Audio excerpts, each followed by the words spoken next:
Muy buenas noches a todos. Para mí es sumamente grato y es un honor darle la bienvenida a ese segundo evento tan importante que hemos planificado como directiva, como Consejo Directivo de la Academia Peruana de Derecho. El miércoles 9 fue la primera exposición o conferencia sobre la importancia de la Constitución. Y esta es la segunda sobre el rol de las Naciones Unidas en el mundo de hoy. Y bueno, hemos tenido el inmenso placer y honor de convocar a Juan José Ruda Santolaya, a Luis García Corrochano y a Martín Melahún de Moreira, ¿no? Y creo que no. Martín Melahún de Moreira, abogado por la Pontificia Universidad Católica del Perú, fue congresista de la República durante el periodo 2011-2016 y embajador del Perú en Argentina desde el año 2003 hasta el 2006, periodo en el cual lo visité 2 veces. Fue también decano del Colegio de Abogados de Lima y actualmente es director de conferencias de la Academia Peruana. Adelante. Muchas gracias, mi querido Osvaldo. Yo creo que iba a ser el moderador, pero de moderador voy a pasar a introductor. Sobre las Naciones Unidas y sobre el antecedente inmediato, desgraciadamente, trágicamente, que fue la Sociedad de Naciones o la Liga de la... Tanto la Sociedad de Naciones como las Naciones Unidas u Organización de las Naciones Unidas nacieron de guerra. Fueron el resultado de confrontaciones bélicas globales mundiales. ¿Cómo nació la sociedad o la Liga de Naciones? Del Tratado de Versalles. Al término de la Primera Guerra Mundial, cuando los imperios centrales, Alemania, el Imperio Austrohúngaro, que desapareció, el Imperio Otomano, que desapareció, fueron derrotados. Bulgaria no desapareció, pero en fin, quedó ahí.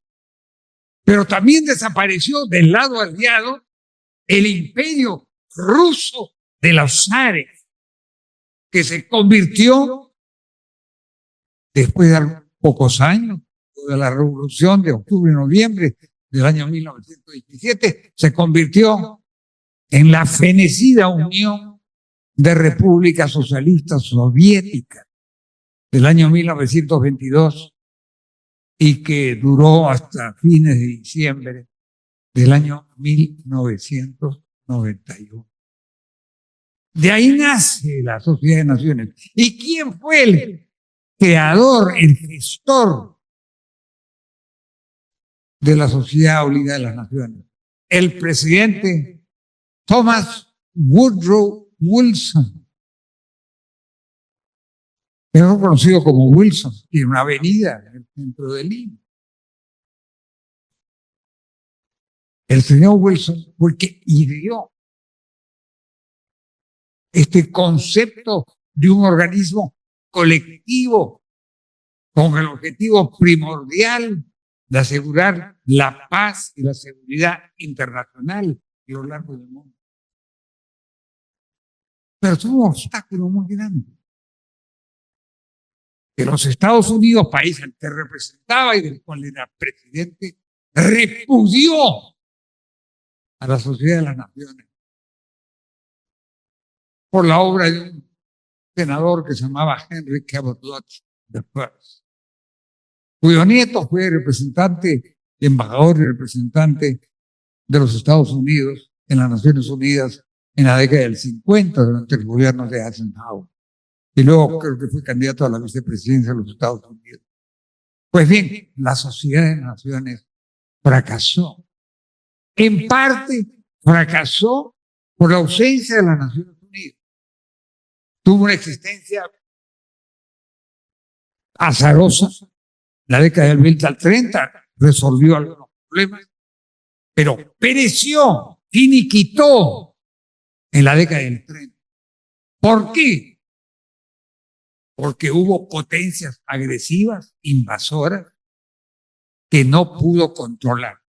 Japón en Manchuria el año 31. Italia en Abisinia, Etiopía, el año 35. E incluso hasta Rusia con Finlandia el año 40. Pero la razón fundamental fue la emergencia de la Alemania nazi, el nazismo, el gobierno absoluto de Hitler, la ocupación de la Renania, el desconocimiento del Tratado de Versalles, la anexión de Austria y la ocupación de lo que entonces era Checoslovaquia, que se convirtió en el protectorado de Bohemia, Moravia y luego Eslovaquia, un país que volvió a nacer hace más o menos 10 años.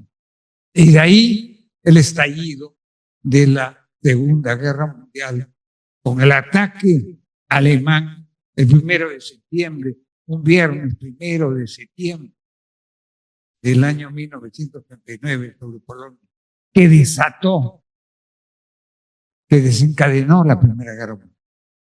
Ese fue el fracaso, lamentable fracaso de la sociedad de la nación. Pero la idea revivió, porque el presidente Wilson tuvo un discípulo, se llamaba Franklin Delano Roosevelt. Franklin Delano Roosevelt fue subsecretario de Marina durante prácticamente todos los años del presidente Wilson, luego candidato a la vicepresidencia de los Estados Unidos, fracasó. Luego le vino polio. Y después resurgió como gobernador del estado de Nueva York, y de ser gobernador del estado de Nueva York fue candidato a la presidencia y llegó a ser presidente de los Estados Unidos en las elecciones del 32, 36. Se reeligió por segunda vez el año 40, en plena ya iniciada la Segunda Guerra Mundial, y tuvo una tercera reelección el año 44, pero murió el año 40. Él creó y dio las Naciones Unidas, le dio el nombre.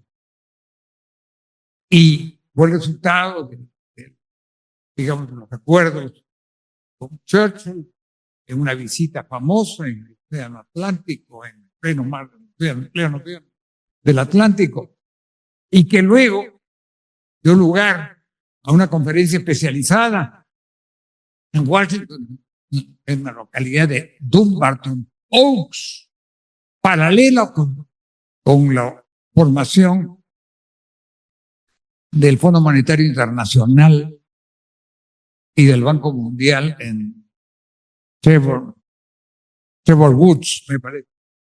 Bretton Woods. El hecho es que las Naciones Unidas nacieron de la Conferencia de San Francisco de abril a junio del año 1945. De ahí salió la Carta, de la que el Perú es un miembro fundador. Y yo puedo decir con orgullo filial que mi padre fue miembro de la delegación y fue uno de los firmantes de la Carta de las Naciones Unidas, que entró en vigencia en octubre del año 1945, y las Naciones Unidas comenzaron a funcionar el año 1946, y desde entonces nació de una guerra. Y el propósito, la razón fundamental, tiene muchas, pero la razón fundamental de la existencia de las Naciones Unidas es asegurar la paz y la seguridad internacional. Ese es el objetivo fundamental. Tiene muchos otros, pero ese es el fundamental, que desgraciadamente no ha logrado cumplirlo a cabalidad. No lo cumple a cabalidad.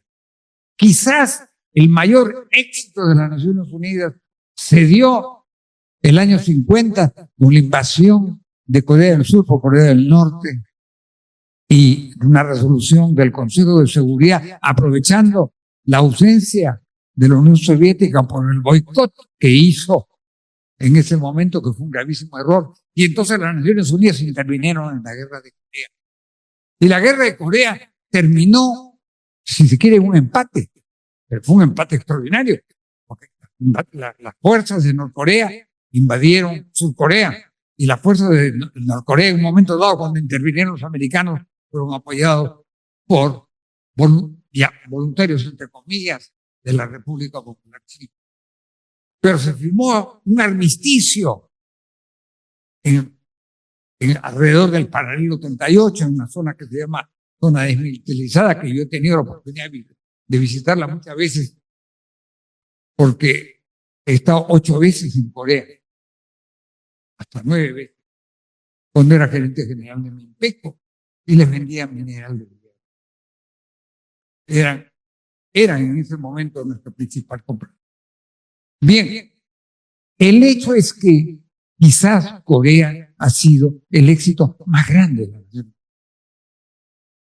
Porque hay paz desde el año 53. Pero ¿cuáles son los problemas que viven? Gaza.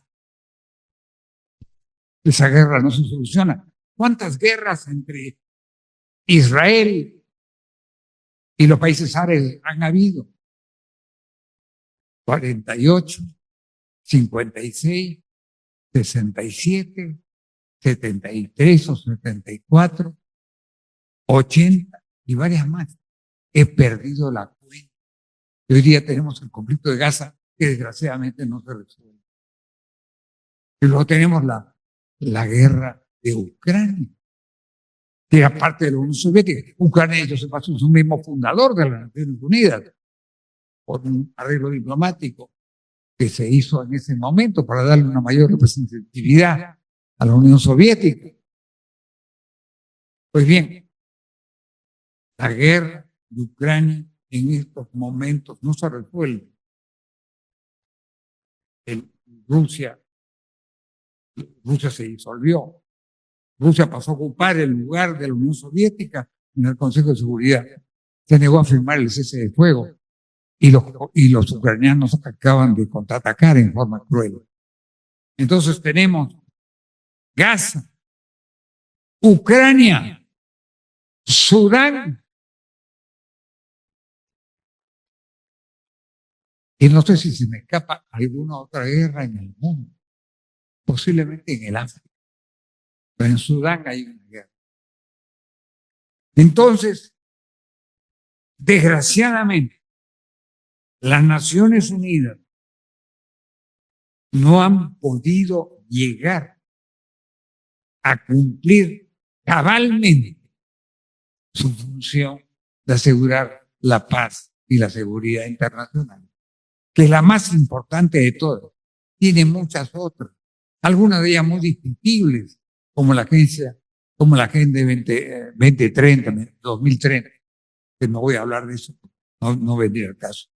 Entonces yo digo, el objetivo, el desafío, el problema fundamental no se logra completar. Tenemos una paz incompleta en el mundo, una rivalidad entre Estados Unidos y Rusia,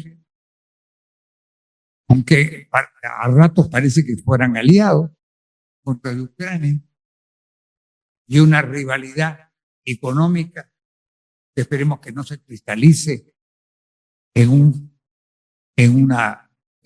evento bélico, porque uno de los focos de tensión internacional es la isla de Taiwán.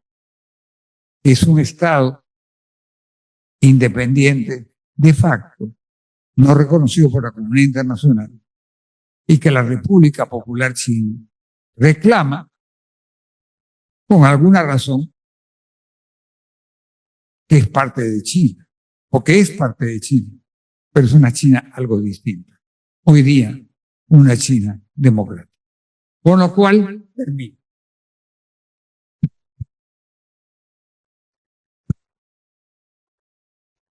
A continuación, cedo el uso de la palabra al doctor Juan José Ruda Santolari, miembro de la Comisión de Derecho Internacional de las Naciones Unidas, copresidente del Grupo de Estudios sobre la Elevación del Nivel del Mar en relación con el Derecho Internacional, vicepresidente de la Comisión de Derecho Internacional de la Federación Interamericana de Abogados, FIA, y presidente de la sección peruana de la Asociación de Derecho Internacional, ILA, profesor principal de la Facultad de Derecho de la Pontificia Universidad Católica, asesor jurídico del ministro de Relaciones Exteriores.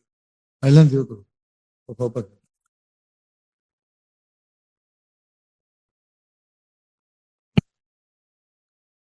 Muchas gracias, querido doctor Hunzkopf, por su tan amable y generosa presentación.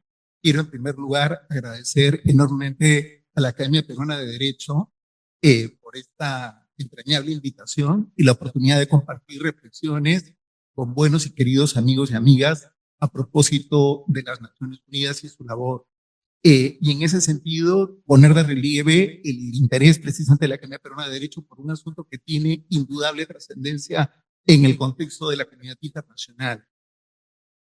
Concretamente, además, en un año, y no quiero dejar de resaltarlo, en donde precisamente conmemoramos el 80º aniversario de la Constitución de las Naciones Unidas, como muy bien acaba de recordar el doctor Martín de la UNE, como magníficamente ha traído de la colación. Tenemos antecedentes de la Constitución de las Naciones Unidas. No me voy a remontar excesivamente a esos antecedentes, pero sí vale la pena destacar cómo en 1899 y 1907 se adoptan dos convenciones muy importantes en La Haya, vinculadas precisamente a la constitución de la Corte Permanente de Arbitraje, que constituyen un antecedente importante, como efectivamente en 1919, tras la Primera Guerra Mundial, se adopta el Pacto de la Sociedad de las Naciones, y finalmente, después del desastre de la Segunda Guerra Mundial, y como producto del trabajo de la Conferencia de San Francisco, considerando efectivamente también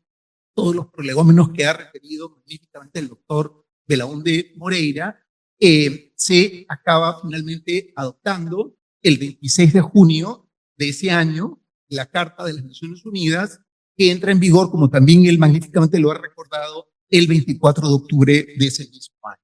Es decir, estamos en un año muy importante en términos precisamente de recordar este 80º aniversario de las Naciones Unidas. Quiero resaltar, como también lo ha puesto de relieve el doctor Belaúnde, la significación al aproximarnos a las Naciones Unidas de la Carta como instrumento constitutivo de la organización. La Carta, que efectivamente tiene 19 capítulos y que además integra igualmente también como parte de ella al Estatuto de la Corte Internacional de Justicia. Es una diferencia importante con el Pacto de la Sociedad de las Naciones, en el sentido que la Corte Permanente de Justicia Internacional se constituye con posterioridad a la conformación de la Sociedad de las Naciones. En cambio, en el caso de las Naciones Unidas, la Corte Internacional de Justicia, como órgano judicial principal de la organización, aparece desarrollada concretamente tanto en la parte dispositiva de la Carta como en el Estatuto, que es parte integrante de este instrumento constitutivo. Hay una cuestión absolutamente relevante en la que no puedo sino coincidir una vez más con nuestro distinguido amigo introductor, el doctor Belaúnde, en relación precisamente a cómo efectivamente desde el preámbulo, es decir, desde la parte introductoria de este tratado, se destaca la vocación de las Naciones Unidas en la perspectiva de preservar a las generaciones futuras del flagelo de la guerra. Esta es una idea absolutamente medular, que está en el eje de la organización. Y cómo efectivamente dentro de estos aspectos primordiales que son puestos de relieve en el preámbulo están igualmente el apuntar a preservar los derechos fundamentales de los seres humanos, la dignidad y valor de la persona humana, la igualdad de derechos de hombres y mujeres y de las naciones grandes y pequeñas. Hay no solamente en el preámbulo, sino desde el primer capítulo de la Carta, una cuestión que yo también quisiera incidir en sintonía con lo que nos decía el doctor Belaunde y con lo que yo acabo de señalar, cómo efectivamente entre los propósitos de la organización contenidos en su artículo primero está efectivamente el mantener la paz y seguridad internacionales. Es decir, la organización se crea justamente para responder a este objetivo fundamental de preservar la paz y seguridad internacionales. Y en ese sentido se concibe que la organización pueda adoptar medidas colectivas para prevenir y eliminar amenazas a la paz y seguridad internacionales, lograr por medios pacíficos el ajuste o arreglo de controversias, a su vez también fomentar relaciones de amistad con base en los principios de igualdad de derechos y de libre determinación de los pueblos, y fortalecer la paz internacional, favorecer igualmente la cooperación internacional y servir de centro que justamente armonice todos estos propósitos. Estos propósitos van a concretarse sobre la base de unos principios que están contenidos en el artículo 2 de la Carta. Y dentro de esos principios yo destacaría la igualdad soberana de todos los estados, la buena fe en el cumplimiento de las obligaciones de la Carta, la solución pacífica de controversias internacionales y la abstención de recurrir a la amenaza o al uso de la fuerza contra la integridad territorial o la independencia política de cualquier estado. La organización es una organización concebida como una organización de carácter universal, pero efectivamente de cuando se constituye en 1945, en donde hay 51 miembros fundadores iniciales, 50 iniciales más Polonia, que es considerado igualmente también miembro fundador, aunque firma la Carta con posterioridad, tenemos ahora 193 Estados miembros, lo cual claramente pone en evidencia no solamente que estamos ante una organización universal, sino que estamos ante la organización universal por excelencia. Destacar que junto a estos 193 Estados miembros, hay 2 Estados no miembros observadores, como son la Santa Sede y Palestina, y el hecho que como expresión precisamente de su condición universal, la organización cuenta con 6 idiomas oficiales, uno de los cuales es el español. Poner de relieve también ese acercamiento o abuelo de pájaro para centrarnos en las cuestiones más de actualidad. En la estructura de la organización tenemos 6 órganos principales y una serie de órganos subsidiarios y de programas y fondos integrados a estos órganos principales.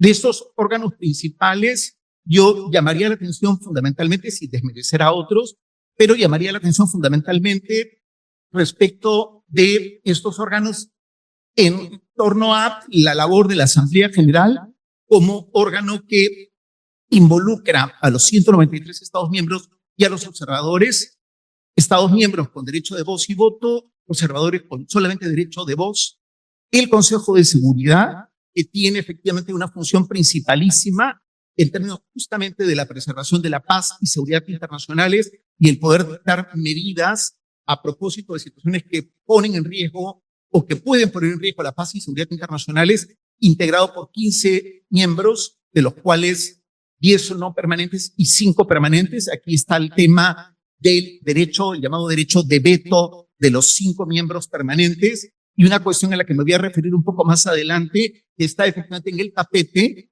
y que está vinculada precisamente a la gran discusión de fondo de cara al presente y al futuro de la organización, que está referida precisamente a la reforma para conseguir, la reforma de la Carta para conseguir una representación equitativa y un aumento en el número de miembros del Consejo de Seguridad. Es un tema que está siendo objeto de discusión y voy a comentarlo un poquito más adelante. Y dentro de esos otros órganos, reitero, sin desmerecer los demás, quisiera también aludir a la Corte Internacional de Justicia como órgano judicial principal de las Naciones Unidas, que es el único órgano principal que tiene su sede fuera de Nueva York, tiene su sede en La Haya, y tiene una función contenciosa a efectos de solucionar controversias entre estados y una función consultiva a efectos de poder atender opiniones jurídicas que le sean solicitadas por la propia organización, fundamentalmente a nivel de la Asamblea General y del Consejo de Seguridad o de otros órganos dentro de sus ámbitos de competencias, organismos especializados en sus ámbitos de competencia.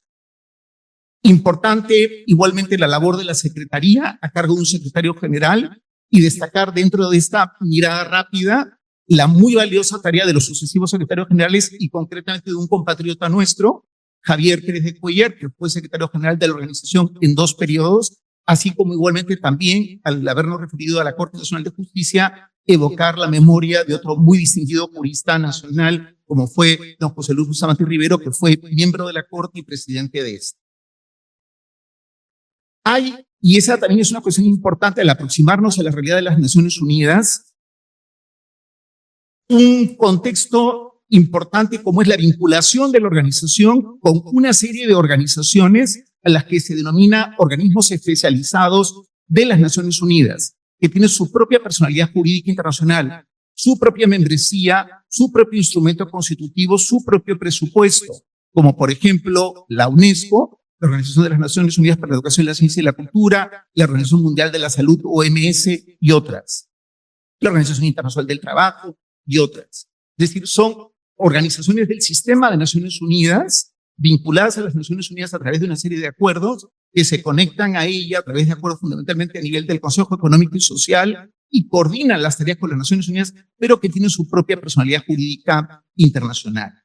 En materia de paz y seguridad internacionales, quisiera destacar efectivamente cómo, en la línea de lo que ha dicho el doctor Belaunde, ha habido a lo largo del tiempo, desde la Constitución de las Naciones Unidas, una serie de situaciones que han puesto sin duda en riesgo la paz y seguridad internacionales.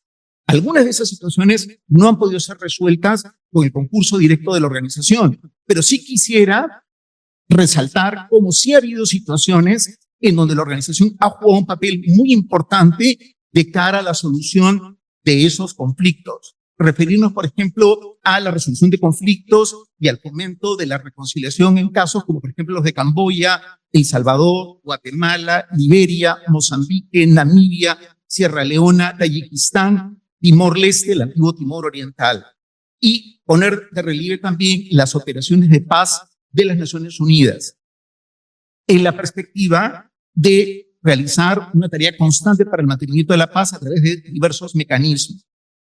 Hay una dimensión a la que yo me refería hace un momento en medio de esta presentación rápida de los órganos principales de la organización, concretamente el Consejo de Seguridad, como es el que, conforme al capítulo 7º de la Carta, se confiere al Consejo de Seguridad la capacidad para poder dictar medidas coercitivas para mantener o restablecer la paz y seguridad internacionales, pudiendo adoptar sanciones, pudiendo autorizar medidas militares y, por supuesto, apostando a diversos tipos de acciones para la consolidación de la paz.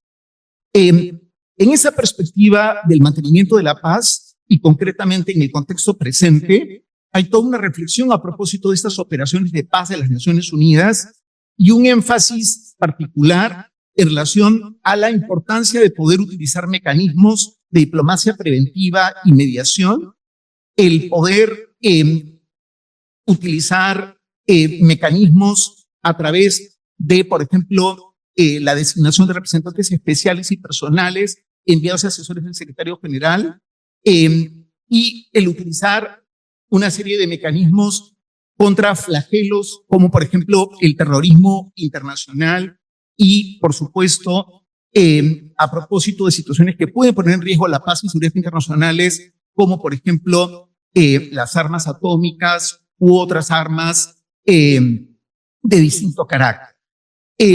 Dado que estamos en la Academia Peruana del Derecho y dada además nuestra vinculación con el derecho internacional, yo quisiera destacar la muy importante contribución de las Naciones Unidas a lo largo del tiempo y ahora, por cierto, también al derecho internacional. En ese sentido, poner de relieve la contribución de las Naciones Unidas a través de la Corte Internacional de Justicia, su órgano judicial principal en materia de solución pacífica de controversias, destacar la muy importante tarea de la Comisión de Derecho Internacional para el Desarrollo y Codificación del Derecho Internacional. La Comisión de Derecho Internacional, de la que tengo yo el honor de ser uno de sus miembros, es un cuerpo jurídico colegiado, órgano subsidiario de la Asamblea General, elegido cada 5 años por la Asamblea General de Naciones Unidas por mayoría absoluta. Yo tuve el honor de ser presentado hace unos años como candidato del Perú y luego volver a ser presentado para un segundo periodo Y sí me parece importante que más allá del hecho que el Perú me honrara con su presentación, la labor de los miembros de la Comisión de Derecho Internacional y modestamente la mía también como miembro de la Comisión es intuito personae, es decir, es a título personal. No estamos sometidos a un mandato imperativo, como tampoco están sujetos a mandato imperativo los funcionarios y expertos de la organización. En ese sentido, destacar cómo la Comisión tiene 75 años de existencia. Este año estamos cumpliendo 76 años. Y ha desarrollado una muy importante contribución en términos que algunos de los más importantes tratados adoptados en el contexto de las Naciones Unidas tienen como antecedentes trabajos previos de la Comisión de Derecho Internacional. Por referirme simplemente a algunos, sin pretender en modo alguno agotar la materia: la Convención de Viena sobre Relaciones Diplomáticas, la Convención de Viena sobre Relaciones Consulares, la Convención de Viena sobre el Derecho de los Tratados, los trabajos de la Comisión a propósito de los artículos en materia de responsabilidad internacional por hechos ilícitos del Estado, los trabajos en materia de responsabilidad a propósito de actos ilícitos en los que pudieran incurrir organizaciones internacionales, los trabajos de la Comisión en materia de protección diplomática, sucesión de estados. Son diversos asuntos, cuestiones vinculadas a cursos de agua internacionales. Son cuestiones que han supuesto el trabajo de la Comisión a lo largo de estos 75 años y poner de relieve cómo, si bien esa gran tarea de codificación del derecho internacional corresponde a una etapa de la Comisión, no por ello la Comisión deja de seguir aportando en la perspectiva del desarrollo y codificación del derecho internacional. Nuestro querido y distinguido presidente y amigo, el doctor Hutskov, cuando hacía su amable presentación, se refería a cómo dentro de la Comisión de Derecho Internacional yo soy copresidente de un grupo de estudio que está trabajando el tema de la elevación del nivel del mar como un fenómeno originado por el cambio climático que impacta de manera muy grave en el conjunto de la comunidad internacional y que tiene consecuencias gravísimas, sobre todo para estados de costas bajas o pequeños estados insulares. Entonces estamos precisamente trabajando en la Comisión de Derecho Internacional de cara a atender cuestiones tan concretas como esas, cuestiones que afectan a la comunidad internacional y que requieren, entre otras, de respuestas jurídicas. En ese sentido, destacar como de todos los temas que se están ventilando en la Comisión de Derecho Internacional, modestamente, este es el que está concitando mayor interés de los estados a nivel de sus intervenciones, a nivel del Pleno de la Asamblea General y de la sexta comisión, que es la Comisión Jurídica al interior de la Asamblea General. Poner de relieve cómo tanto la Comisión de Derecho Internacional como otros órganos se constituyen considerando los principales sistemas jurídicos y civilizaciones del mundo, apuntando precisamente a una participación lo más equitativa y equilibrada posible de las distintas regiones y de los distintos sistemas jurídicos. En la Corte Internacional de Justicia hay 15 miembros, en la Comisión de Derecho Internacional solamente somos 34 miembros elegidos por la Asamblea General, pero que representamos efectivamente a las distintas tradiciones jurídicas y los principales sistemas y civilizaciones. Destacar también en términos de contribuciones a nivel del derecho internacional, si me permiten, en esta rápida carrera por tratar de hacer una presentación de algunos aspectos relevantes de la tarea de la Organización de Naciones Unidas, la labor en materia de derecho mercantil internacional a nivel de la Comisión de Naciones Unidas para el Derecho Mercantil Internacional, en materia, por ejemplo, de conciliación y arbitraje, entre otros desarrollos importantes, la tarea también a nivel del derecho ambiental, tanto en el marco del Programa de Naciones Unidas para el Medio Ambiente como a nivel de tratados, como por ejemplo la Convención sobre la Diversidad Biológica, la Convención Marco sobre Cambio Climático y el Protocolo de Kioto, el Convenio de Lucha contra la Desertificación de los países afectados por sequía grave o desertificación. En el ámbito del derecho del mar, por ejemplo, más allá del hecho que el Perú no es parte de la Convención de Naciones Unidas sobre el Derecho del Mar de 1982, no podemos perder de perspectiva que a partir de ese instrumento efectivamente se ha configurado un cuerpo jurídico que recoge una parte apreciable del derecho consuetudinario y de los principios de derecho que rigen a los asuntos vinculados al derecho del mar. Y en ese sentido, más allá del hecho de ser o no ser parte, constituye, siendo parte de ese tratado, constituye una referencia obligada en términos de expresión del derecho internacional consuetudinario en muchos aspectos.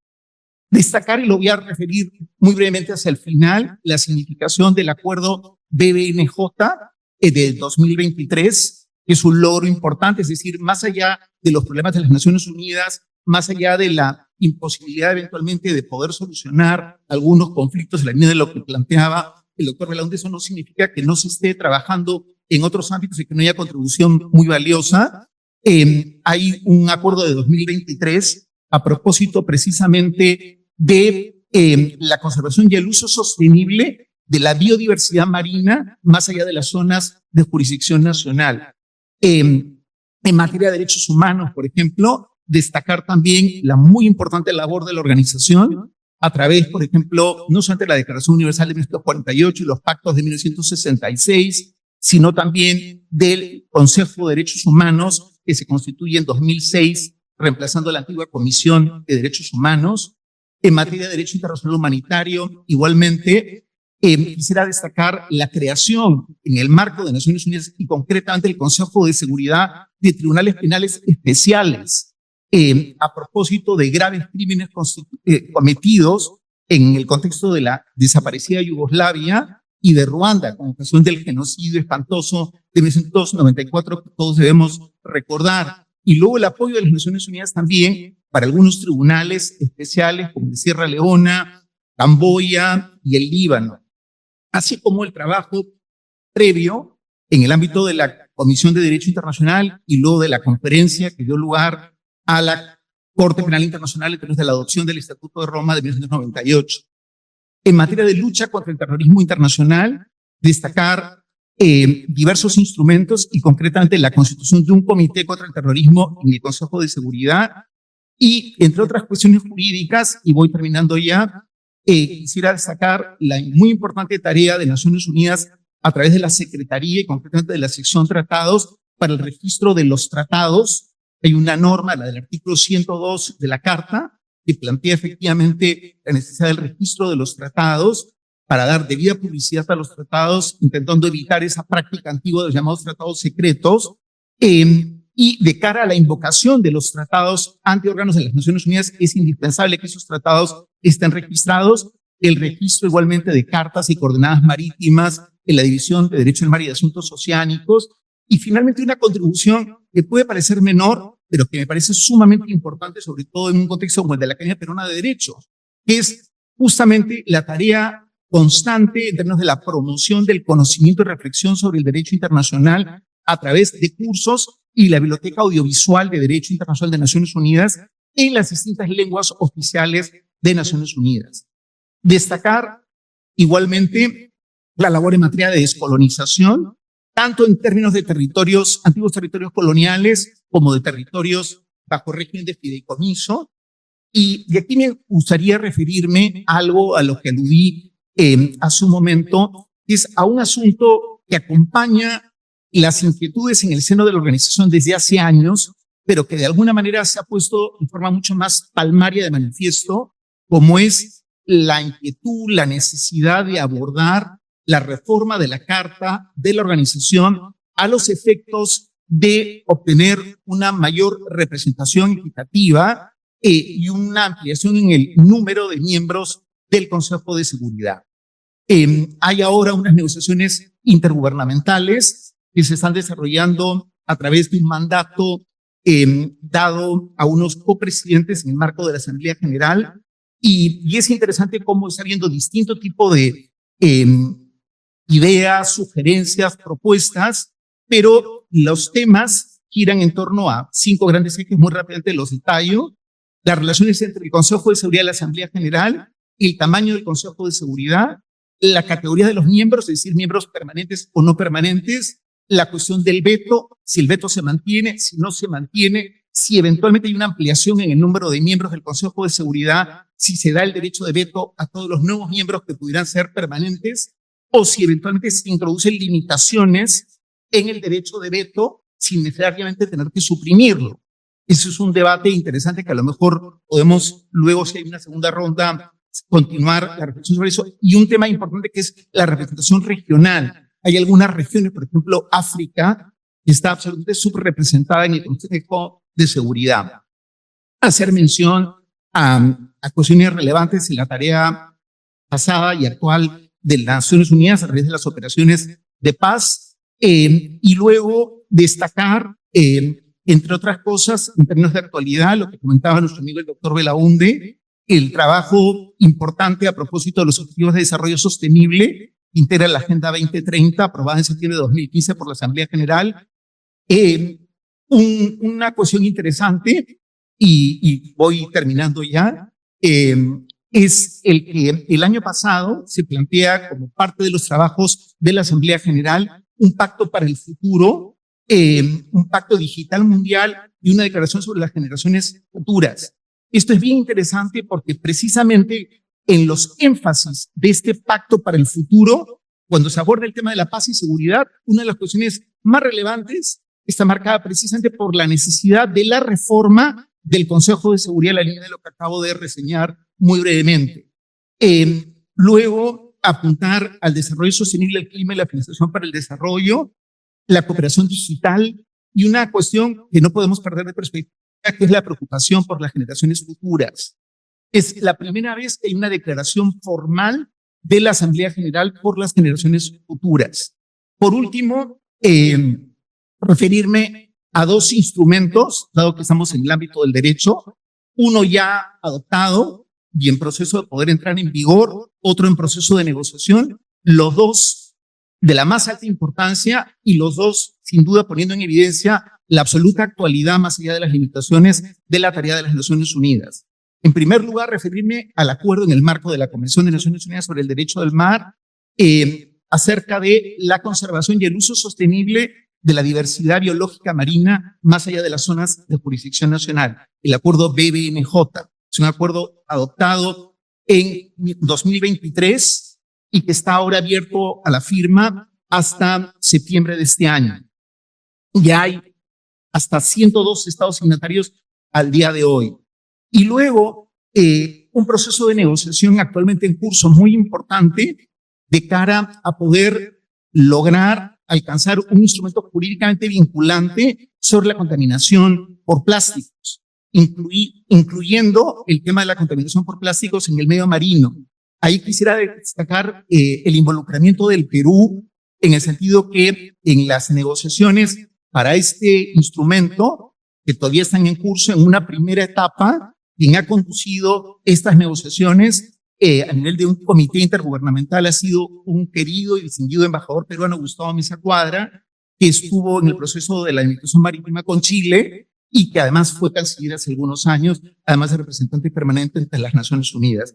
Espero no haber abusado excesivamente de su paciencia, pero yo quería hacer una panorámica rápida sobre la organización, su estructura y los aspectos medulares de su quehacer a lo largo del tiempo y sobre todo poner de relieve la importancia más allá de las limitaciones del quehacer de las Naciones Unidas hoy.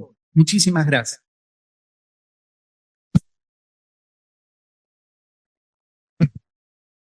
Muchas gracias, doctor Juan José Ruda. A continuación, corresponde al doctor Luis García Corrochano Moyano, quien es doctor en Derecho Internacional por la Universidad de La Coruña. Es actualmente profesor de la Academia Diplomática del Perú, decano de la Facultad de Derecho de la Universidad Peruana de Ciencias Aplicadas, UPC, y expresidente del Instituto Hispano-Luso-Americano de Derecho Internacional, ILADI, árbitro de la Corte Permanente de Arbitraje de la Haya y del Centro de Arbitraje de la Cámara de Comercio. Adelante, doctor.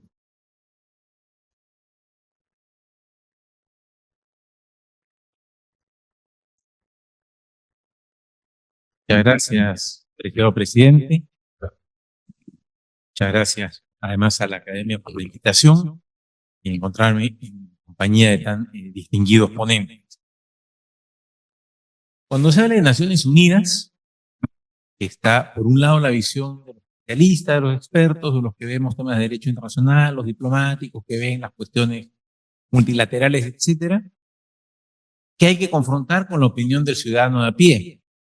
Y la primera pregunta que nos hace el ciudadano de a pie, ¿no? Y no por falta de información, sino más bien a raíz de toda la información que recibe es, ¿y para qué sirve Naciones Unidas? Con la idea de que estamos realizando pues un despilfarro de recursos, de mantener una representación, en fin.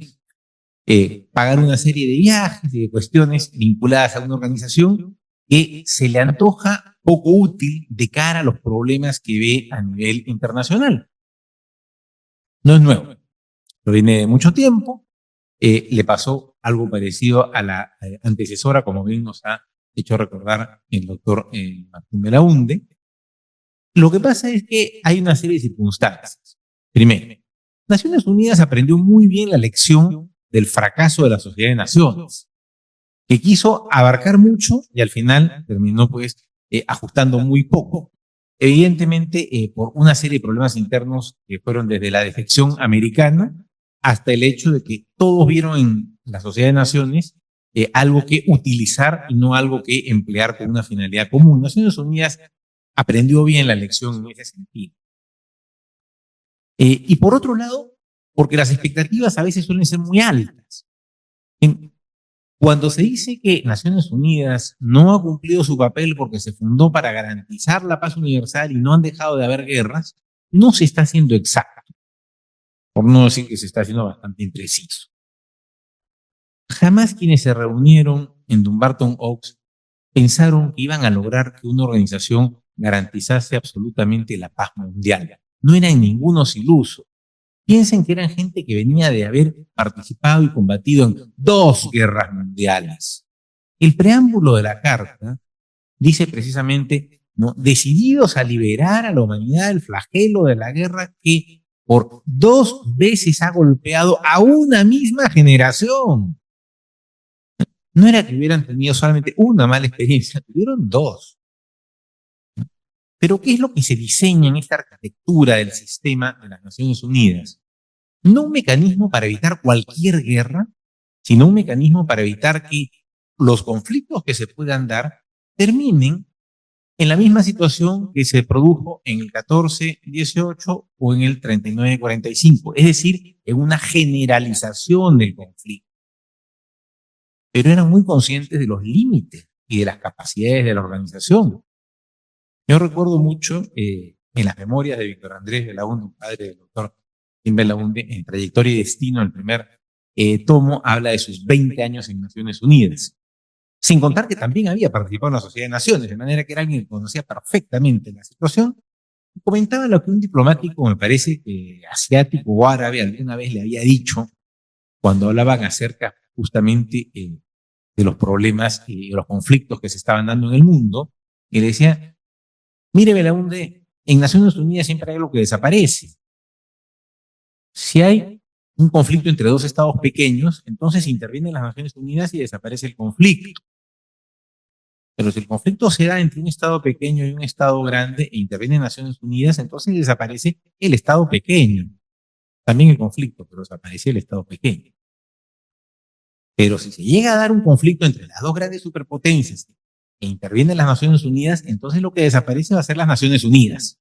Absoluto realismo. Es decir, las Naciones Unidas no se diseñó para impedir o intermediar en un conflicto entre los grandes, porque eso era visto que iba a ser nuevamente el germen de otra conflagración mundial y otro nuevo orden. Naciones Unidas se crea para mantener el orden que se establece a partir de 1945. Y no hay que perder de vista que el siglo XX, a ese momento, fue, a pesar de ser el que conoció los conflictos más grandes, también el siglo en el que empezó a limitarse el recurso a la fuerza. Hasta entonces era, ¿no?, el uso de la fuerza de libre empleo por los estados cuando tenían que solucionar un conflicto. Era un medio lícito de solucionar controversias entre estados. Recién la segunda conferencia de La Haya de 1907 con el convenio Drago-Porter, ¿no?, pone un primer límite al recurso a la fuerza. Luego vendrá la Carta de la Sociedad Unida de las Naciones, luego vendrá el Pacto de Renuncia a la Guerra, luego vendrán incluso los pactos americanos, que son también muy importantes. América Latina en realidad es, o América, el continente americano, el primero en el que se empieza a limitar el uso de la fuerza, y ese es uno de los grandes aportes que hemos hecho al derecho internacional público. Y finalmente, en la Carta de las Naciones Unidas se consagra el concepto de seguridad colectiva, que tenía su antecedente en las conferencias de Lima del siglo XIX. pero obviamente no a ese nivel de detalle y sofisticación y no con esa perspectiva mundial que se da en la Carta de las Naciones Unidas. Pero esto es importante porque evidentemente en Naciones Unidas eran muy conscientes de que no se podía proscribir la guerra, como se puede proscribir pues, los delitos dentro de un orden interno, existiendo un Estado con capacidad coactiva, cosa que no tiene la internacional. Sin embargo, sí se podía desalentar el uso de la fuerza, que es lo que precisamente hace las Naciones Unidas en su Carta Constitutiva, cuando establece no solamente la interdicción del uso de la fuerza, sino que priva de efectos al uso de la fuerza, de tal manera que no reconoce las anexiones o transferencias territoriales operadas por la fuerza. ¿Y para qué se habían dado todas las guerras hasta 1945 y anteriores? Para obtener básicamente cambios territoriales. De manera que dieron en el punto, efectivamente. Entonces la arquitectura de Naciones Unidas apunta a mantener una situación de statu quo territorial, respeto de las fronteras, de los límites entre estados, como la mejor forma de garantizar la paz mundial. Que no lo logre al 100%, eso es otra cuestión. Pero lo que sí logró es que nunca otro conflicto pudiera llegar a generalizarse, y ese ha sido un temor frecuente. No solo hasta el 45, sino después. Para nosotros ya está muy lejos la famosa crisis de los misiles de Cuba entre la Unión Soviética y los Estados Unidos, pero allí se temió el llegar nuevamente a una conflagración mundial. Cuando se ve las situaciones a las que se ha aludido, del conflicto en Ucrania, por ejemplo, se habla del temor al uso de armas atómicas, porque se sabe perfectamente que eso es el preludio a una conflagración global. Eso no tiene un impacto ni un alcance meramente regional. Sin embargo, hasta ahora la organización ha podido contener estas situaciones.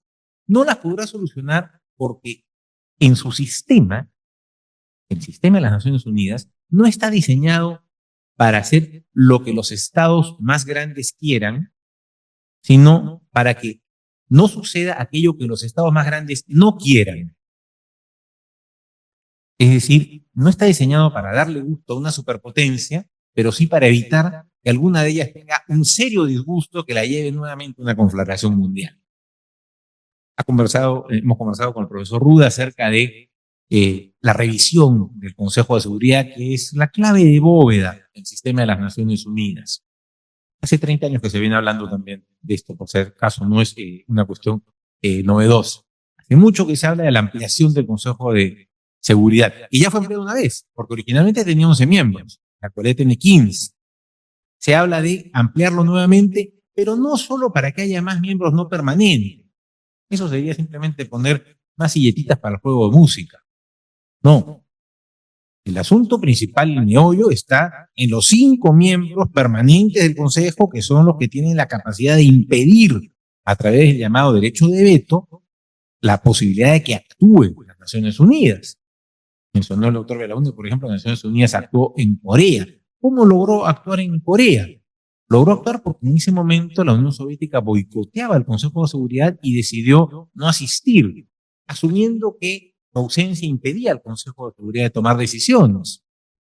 Bastante más rápidos en el Consejo de Seguridad pidieron una opinión consultiva de la Corte y la Corte dijo no, ni la ausencia ni la abstención equivale a una negativa. La negativa tiene que ser expresa, a partir de lo cual los soviéticos regresaron a sentarse y a votar en contra. Y tuvo además hasta los años 80 el récord de utilización del derecho de veto. Pero vamos a extender ese derecho de veto que usualmente han empleado los soviéticos, luego los chinos, luego los americanos y en mucho menor medida ingleses y franceses, que son otros miembros del Consejo Permanente, a otros estados que no tienen ni esa tradición ni esa visión de la gran política internacional que sí tienen los 5 miembros mencionados, indudablemente. ¿Y a cuántos? ¿Y a quiénes? Entonces ahí viene, digamos, la quinela, ¿no? Por Asia solamente está China. Pero hay un estado que es muy importante, al menos para el presupuesto de las Naciones Unidas, Japón, porque aporta una gran cantidad de dinero. Y hay otro estado que no es menos importante y que geopolíticamente, diríamos, está a punto de rivalizar en el Asia, por lo menos, con China y es la India. Ahí tenemos 2.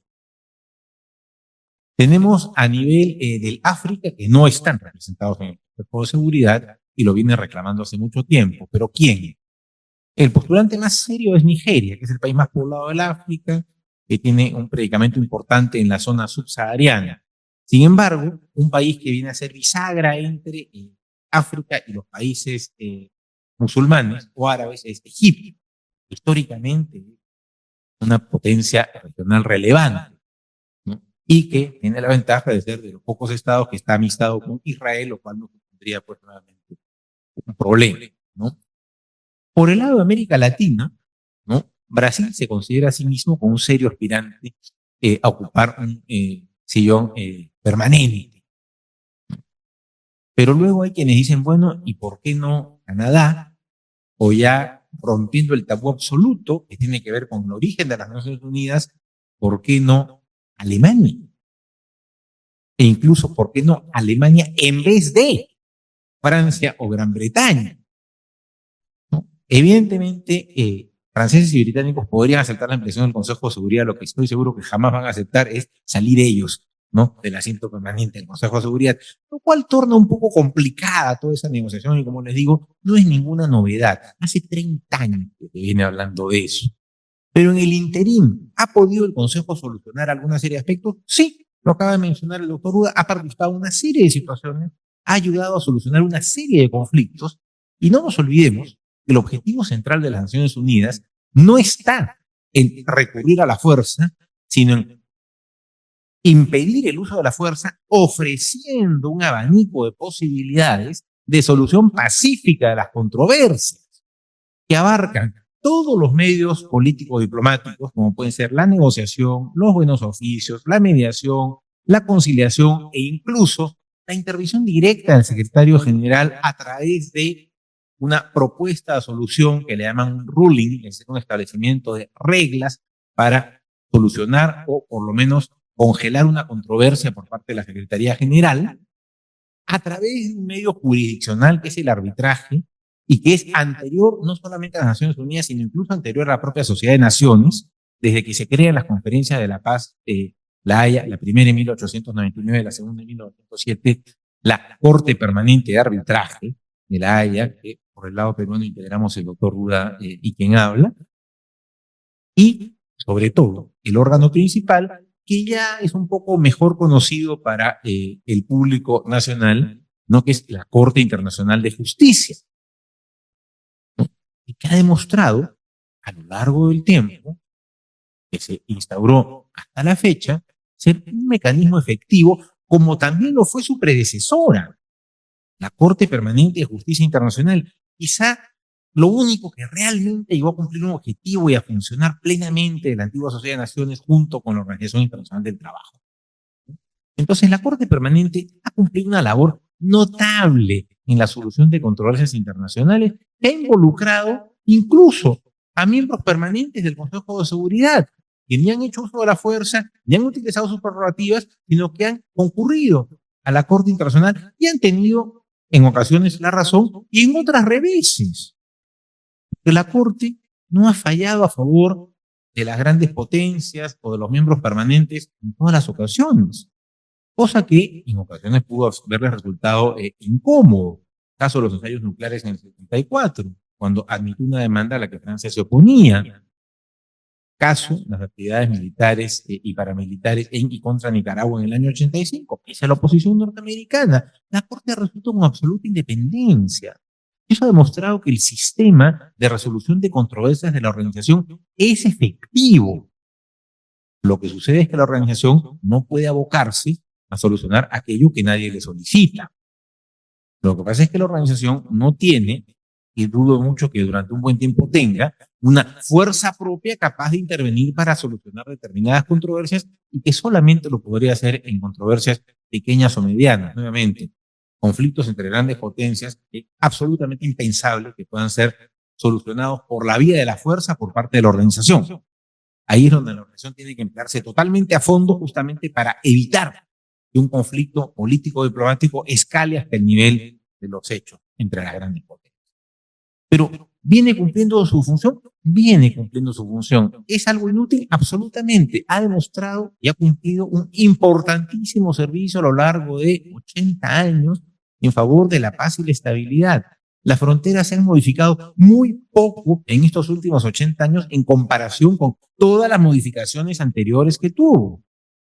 El sistema internacional, como nos ha recordado el profesor Ruda, ha desarrollado todo un tremendo abanico, un entramado de acuerdos internacionales gracias a las iniciativas de la organización, a través de las propuestas de la Comisión de Derecho Internacional que se han materializado en tratados, a través de las resoluciones de la Asamblea General que sin tener fuerza vinculante, sin embargo, han demostrado el nivel de desarrollo, compromiso y obligatoriedad de una serie de conductas entre Estados y a través de las decisiones del Consejo de Seguridad vinculantes y obligatorias que han permitido solucionar una serie de situaciones y garantizar en muchos momentos la paz internacional. De manera que no es poco el servicio que le ha prestado la organización al mundo, es más efectiva en un balance objetivo de lo que se puede creer en ocasiones y es perfectible ciertamente.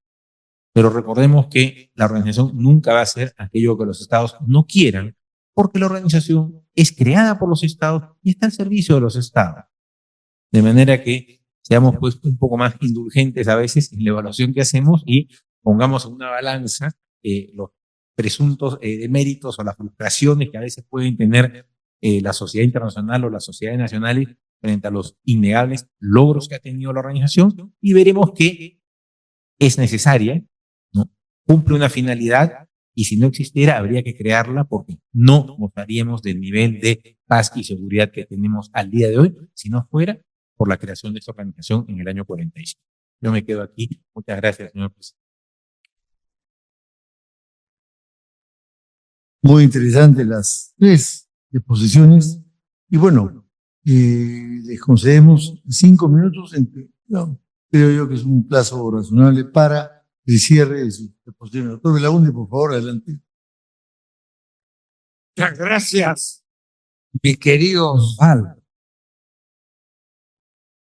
Yo quisiera, un poco inspirándome en mis queridos colegas Luis y Juan José, que indiscutiblemente las Naciones Unidas han tenido algunos éxitos. Y yo diría que ha tenido éxito fundamental quizás en América Central, donde sí vivían situaciones de guerra. No hay situación de guerra. Creo que la guerra interna de Guatemala ha terminado. No hay un conflicto entre Guatemala y Belice, que yo recuerde. Hubo una guerra entre El Salvador y Honduras, donde intervino como mediador el presidente José Luis Bustamante Rivero. Hay paz interna en El Salvador, en buena medida gracias a las Naciones Unidas. Creo que hay una relativa paz en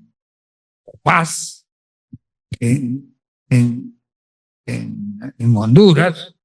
Bueno, el gobierno de Nicaragua, bueno, salieron los Somoza, han entrado esta pareja dinámica, me he olvidado su nombre, Ortega, marido y mujer. No es precisamente un régimen de predilección democrática. Costa Rica sí es una extraordinaria excepción de paz y seguridad. Entonces se vive en Centroamérica, en buena medida gracias a los esfuerzos de las Naciones Unidas, una situación de paz. Eso hay que reconocerlo. Pero yo quisiera también hacer una observación frente a las muy destacadas exposiciones de mi amigo Juan José. La reforma en las Naciones Unidas. Yo solo quiero hacer una observación, que cualquier reforma de carácter profundo, y ha tenido reformas, me parece, la Carta de las Naciones Unidas, 2 o 3, Pero que dos, cualquier reforma de la Carta de las Naciones Unidas requiere la aprobación de los 5 miembros permanentes del Consejo de Seguridad. Ya sabemos cuáles son: Estados Unidos, Francia, Gran Bretaña, la República Popular China y Rusia, en sustitución de la antigua Unión Soviética. Sin el voto afirmativo de esos 5 miembros permanentes, no es posible ninguna reforma en las Naciones Unidas de carácter de detalle o de un gran ámbito. Yo personalmente, o que se extienda, se amplía el Consejo de Seguridad, 11, 15, la Asamblea General tiene 192. Yo no creo que se pueda ampliar demasiado el Consejo de Seguridad. ¿Qué países podrían entrar? Evidentemente no en sustitución de los actuales. Alemania, Japón, quizás, no lo sé. Tienen los medios. Pero todo eso requiere la aprobación de los 5 miembros actuales. ¿Aceptarán una ampliación de miembros permanentes? ¿Y serían esos miembros permanentes? ¿Tendrían la capacidad del derecho de veto? Lo dejo en el aire, o mejor dicho, lo dejo con un tremendo signo de interrogación. Y en lo que a mí respecta, con una cierta señal de escepticismo. Muchas gracias.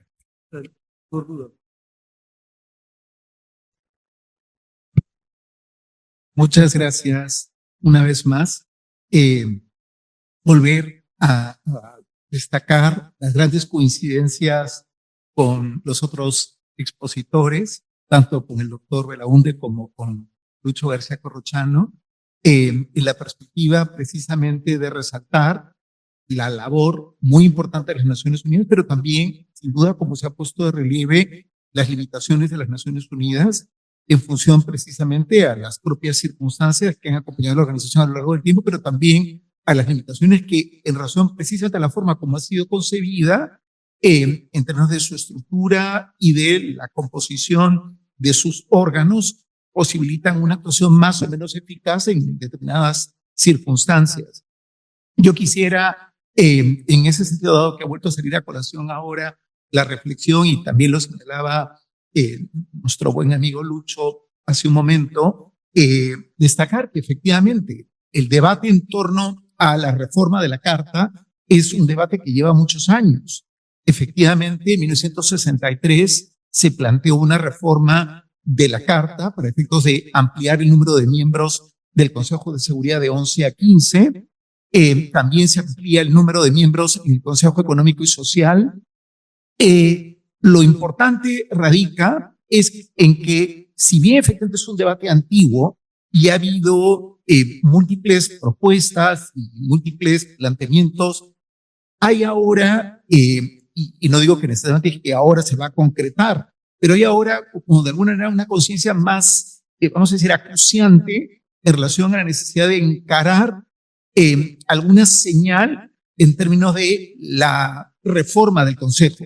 Probablemente, como muchas veces ocurre en términos del balance entre el derecho internacional y la política internacional, se encuentre una fórmula intermedia que pueda no satisfacer totalmente, pero que en cualquier caso suponga un avance en contraste con la situación actual. Como muy bien se ha apuntado, una reforma de la Carta en cualquiera de las dos modalidades, la que contempla el artículo 108 y la que contempla el artículo 109 a través de una eventual convocatoria de una conferencia general, en última instancia va a requerir no solo la aprobación de un número muy importante de estados, miembros de la organización, sino a su vez en última instancia de los 5 miembros permanentes del Consejo de Seguridad. Totalmente de acuerdo, pero es que en ese camino se pueden encontrar fórmulas intermedias que podrían eventualmente posibilitar algún entendimiento, vamos a decir, intermedio. las fórmulas son variadas en términos de los debates que está habiendo ahora.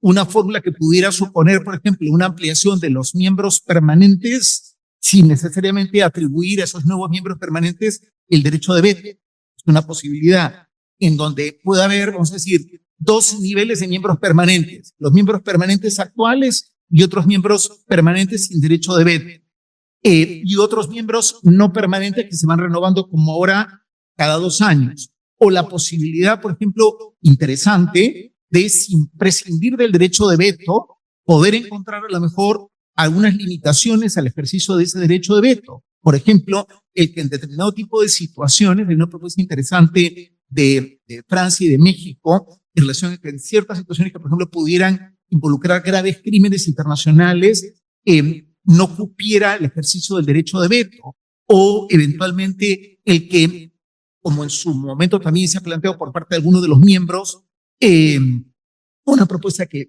justamente formalizó el Perú hace algunos meses, el poder elevar el número de estados que ejercen el derecho de veto, en el sentido que no cupiera simplemente un estado planteando el veto, sino que se requeriría además de un estado ejerciendo el derecho de veto y teniendo que explicar o justificar el derecho de veto, o eventualmente a lo mejor encontrar alguna fórmula intermedia para desentrampar una situación que efectivamente puede poner en gravísimo riesgo la paz y seguridad internacionales, y en donde en última instancia, aunque se haya ejercido varias veces el derecho de veto, a lo mejor en última instancia y de manera excepcional pudiera a lo mejor acudirse a la Asamblea General y por una mayoría archicalificada por desentrampar un asunto. Es decir, las posibilidades son variadas. Sin duda es un proceso que llevará un tiempo, pero en cualquier caso pueden encontrarse fórmulas intermedias. Pueden encontrarse fórmulas intermedias que a lo mejor supongan un consenso relativo en un momento dado y a lo mejor dejar abierto esto para una nueva etapa dentro de algunos años después. Y luego hay una cosa igualmente muy relevante entre las varias que se han planteado, que es la muy significativa aportación de las Naciones Unidas a través de la Corte Internacional de Justicia en materia de solución pacífica de controversias, como muy bien ha resaltado nuestro buen amigo Lucho. A mí me parece muy importante, siendo peruanos, destacar no solamente la importante labor de un jurista nacional como José Luis Bustamante Rivero, que fue magistrado y presidente de la Corte, sino también destacar que dentro de los casos que han sido objeto de solución por parte de la Corte está precisamente la controversia marítima entre el Perú y Chile. En ese contexto, entonces, es una evidencia de cómo dos estados como el Perú y Chile hemos podido solucionar esta diferencia a través de medios pacíficos con base en el derecho internacional y avanzar para adelante. Y destacar cómo dentro de los estados que acuden a la Corte hay una proporción muy importante de casos que involucran a América Latina. Es decir, es interesante la convicción, más allá de los problemas que pueda haber en la región, la convicción en términos del papel o de la significación de la Corte como efectivamente una instancia válida, autorizada para, con base en el derecho internacional, poder resolver controversias internacionales. Entonces, eran algunas reflexiones que no quería dejar de hacer al cierre de mis comentarios. Gracias. Gracias, presidente. No hay que olvidar también que Naciones Unidas cumple un rol muy importante al ser el articulador de los esfuerzos que realizan las organizaciones regionales y que actúan en consonancia con la organización. En ese sentido, nosotros tenemos una de las más antiguas, que es la OEA, que no tiene poco mérito, porque si uno revisa la historia, la OEA funda en el año 48, pero en realidad proviene del último tercio del siglo XIX de la antigua Unión Panamericana, y América es uno de aquellos poquísimos espacios que no ha estado o no ha sido sometido al flagelo de conflictos generalizados.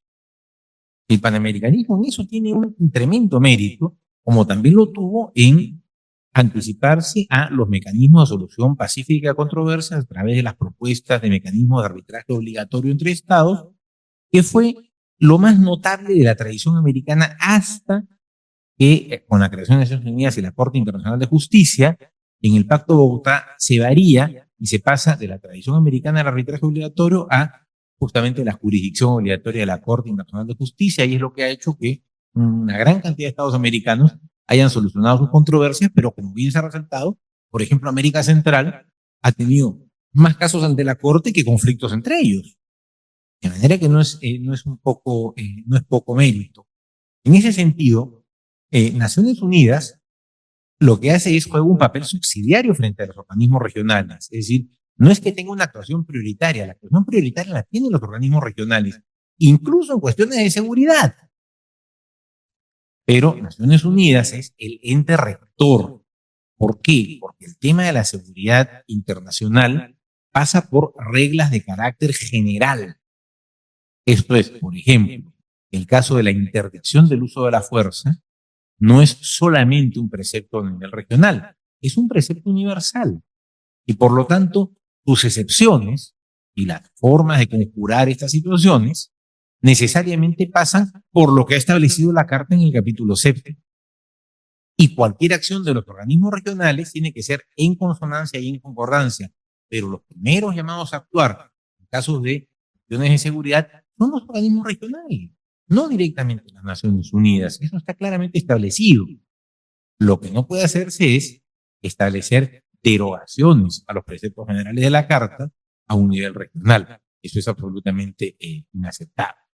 Pero en ese sentido, la Organización de las Naciones Unidas cumple y desempeña un papel subsidiario y es mucho menos invasiva de lo que se cree, lo que se espera o lo que se demanda en muchas ocasiones también. Habría que decirlo claramente, pero ciertamente tampoco tiene más recursos que lo que le dan los estados. Y los estados le dan lo necesario para que cumpla la función que ellos quieren que cumpla. La organización no tiene una voluntad sí autónoma e independiente, pero jamás contrapuesta a la de los Estados Unidos. Y eso hay que resaltarlo para poder entender cabalmente su papel. Muchísimas gracias, presidente. Bueno, en nombre del Consejo Directivo de la Academia, les agradezco a los tres expositores. Obviamente están muy vinculados con nuestra directiva. El tema ha sido realmente interesante. Les agradezco sinceramente y doy por finalizada. Gracias.